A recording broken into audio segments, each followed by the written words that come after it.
This is critical thinking on urinary physiology, and here are the questions. Here's the first one, the second one, and the third one. So let's look at the first question, where we are talking about this situation where a person has lost a lot of blood, and to maintain homeostasis and also what is called hemostasis. Hemostasis is when you maintain blood volume and blood pressure. Homeostasis is when you maintain the entire internal environment, and so it also includes hemostasis. So I use the broader term homeostasis. So to maintain homeostasis, which of the following would not be stimulated? So let's first look at what happens when a person loses a lot of blood. So when they lose a lot of blood, the blood volume automatically decreases, and therefore the blood pressure also decreases. At the same time, this is seen by the body as an emergency situation. Now, if you remember, in all emergency situations, the sympathetic nervous system kicks into action. So the sympathetic nervous system would be stimulated, and what it will do is it will cause vasoconstriction of the blood vessels all over the body. Now, when it causes vasoconstriction, automatically that increases the peripheral resistance. When peripheral resistance goes up, the blood pressure will go up. So it tries to rectify the situation. So blood pressure has fallen, so it will increase the blood pressure. At the same time, what you want to do is blood volume has decreased, so you want to bring the blood volume back to normal. So in the kidneys, what the sympathetic nervous system will do is that here you have the glomerulus, and you have the afferent arteriole, which feeds in this was the Bowman's capsule. So this is the glomerulus with the afferent arteriole feeding in, and then the efferent arteriole exiting. So normally the efferent arteriole is much narrower than the afferent arteriole.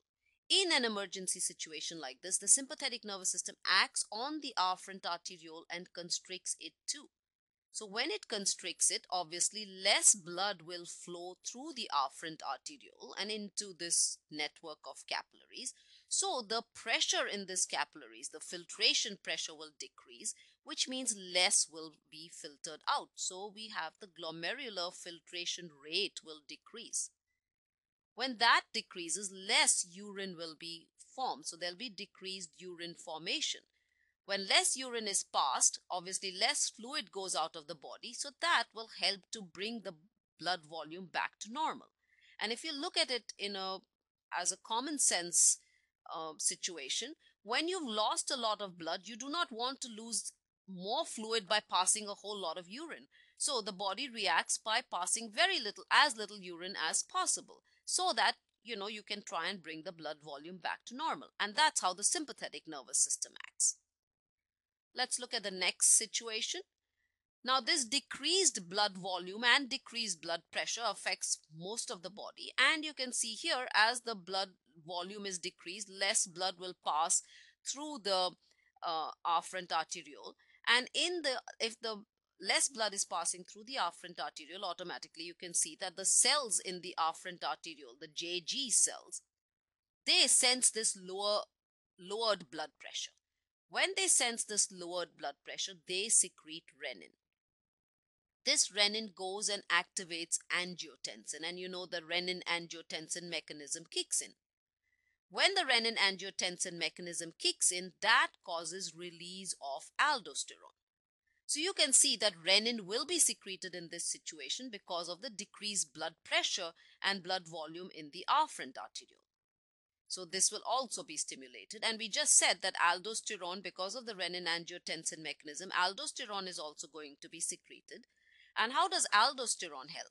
What aldosterone does is it causes reabsorption of sodium, and with reabsorption of sodium, water also follows. So when water follows water is reabsorbed at the distal convoluted tubules and the collecting ducts. At that time, what happens is that the amount of urine passed out is less, so urine volume decreases. But at the same time, because fluid is reabsorbed, your blood volume comes back to normal and your blood pressure also slowly increases. So aldosterone also helps in this situation. And let's look at the last situation, which is where not last, this is the fourth one, where ADH is secreted. ADH secretion also occurs because, again, because of a lowered blood volume and lowered blood pressure, the osmotic pressure of blood rises and the osmoreceptors sense that, and they cause ADH to be released. ADH again acts on the distal convoluted tubules and the collecting ducts, causing reabsorption of water with less urine being passed. When water is reabsorbed, that causes, again, helps to increase the blood volume and hence increase the blood pressure, and hence the situation gets rectified. So the first four first four will happen. That means there will be, nervous system will be stimulated, renin will be secreted, aldosterone will be secreted, and ADH will be secreted when a person has lost a lot of blood. What will not be secreted is ANP, or atrial natriuretic peptide. The reason being, the function of atrial natriuretic peptide is to secrete sodium and hence water into the renal tubule, and then this passes out in the urine, so you have copious amounts of urine being formed.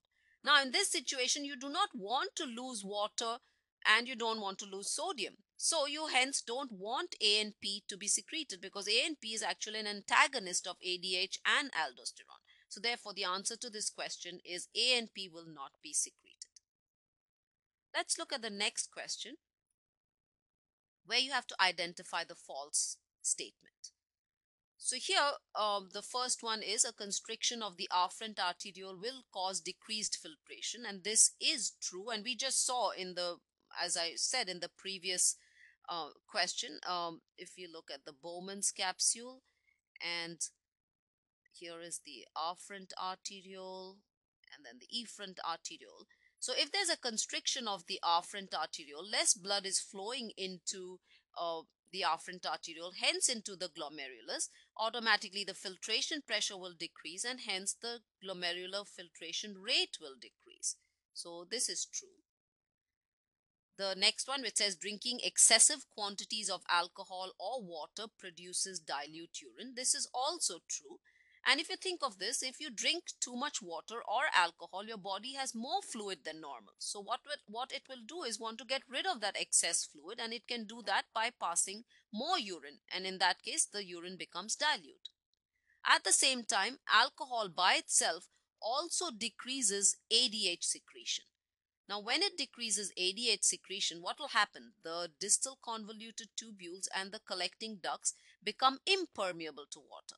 When they become impermeable to water, water is not reabsorbed. Hence, it is passed out in the urine. So you do produce copious amounts of urine, which means that there is dilute urine.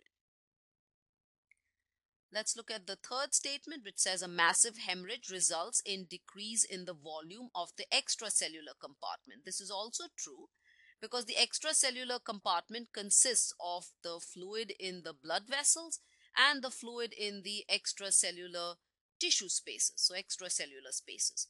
So when you have a hemorrhage, fluid is lost from the blood vessels, hence the extracellular fluid volume will decrease. So this is also true. Let's look at the fourth statement, which says that Tanya's metabolism has gone up due to heavy exercise, and this leads to a decreased respiratory rate. Now this is false, because if you just look at it, when one exercises, you notice that your respiratory rate goes up. The reason being that when you're exercising and the tissues are metabolizing more, tissue metabolism produces more CO2 if there is increased metabolism. Now, when there is increased CO2 production, this equation H2O plus CO2 will lead to H2CO3, which will form H plus and bicarbonate ions. Now, if you have more CO2, that means more hydrogen ions will be formed. So, the body does not want more free hydrogen ions to be formed. If it does, what will happen? The pH will decrease and it will lead to acidosis. So the way to get rid of it is that if you were in some way able to get rid of this excess CO2 that you're forming, and the respiratory system helps that way. So what the respiratory system does is it causes hyperventilation. So whenever there's increased exercise, a person hyperventilates. When you hyperventilate or increase your respiratory rate, all of this excess CO2 that's being formed, it's expired. So the hydrogen ion level is not allowed to go up. The kidneys can also help, and what they will do is they will secrete this hydrogen ion into the lumen of the kidney tubules and pass it out in the urine. So that also is one way that, the hydrogen ion levels, the free hydrogen ion levels, are prevented from going up. But in this case, we're talking about the respiratory system. So increased metabolism will lead to an increase in respiratory rate and not a decrease in respiratory rate. So hence that statement is false. And let's look at the last one, which says significant levels of protein present in the urine is indicative of damage to the filtration membrane. Now this is true because if you look at the filtration membrane, it is formed by the glomerular capillary endothelium. So this is the capillary endothelium made up of squamous cells. Here's the basement membrane. So it's formed of the fused basement membrane of the capillary and the basement membrane of the visceral layer of the Bowman's capsule. So here's the Bowman's capsule. So this is the basement membrane, and so fused basement membrane and the epithelium of this visceral layer. So we have the capillary endothelium, the fused basement membrane, and the epithelium, the squamous epithelium of the visceral layer. Normally, there are very small pores present here. So when when the blood is filtered, plasma with electrolytes passes into this Bowman's capsule. Large molecules such as proteins do not pass through. However, if there was a damage to this filtration membrane, then these pores get really large. When these pores get really large, then protein can pass through, and it'll be seen in the urine. Normally, very, very little, insignificant amounts of protein are present in the urine. So we usually say that no protein is present. But when you do see significant levels, it could be due to damage of the filtration membrane. So this statement is also true, and the false statement in this question was this one, and hence the answer to this question. Let's look at the third question, which asks you to identify the true statement, which says vomiting and diarrhea will lead to a rise in hydrostatic pressure. Now this is false, because when a person is vomiting or has diarrhea, fluid is lost. When fluid is lost, hydrostatic pressure decreases, because hydrostatic pressure is fluid pressure. So when fluid is lost, obviously the pressure will fall. So this will cause a decrease in fluid pressure. Let's look at the next one, which says edema is seen when there is a decrease in osmotic pressure and an increase in hydrostatic pressure. Now this is a true statement. And again, if we look at this situation here, this image here, this is a very nice image which kind of explains hydrostatic and osmotic pressure. So here we are looking at a capillary, and where it is close to the tissue cells, and this is the extracellular interstitial fluid space, or extracellular space here. So this is the arterial end of the capillary, and this is the venous end of the capillary. At the arterial end of the capillary, blood is flowing at a higher pressure, and which is hydrostatic pressure, and that pressure is about 35 millimeters of mercury. As it comes to the venous end of the capillary, that pressure drops, and that pressure becomes about 17 millimeters of mercury. So that's the hydrostatic pressure, which is based on fluid pressure.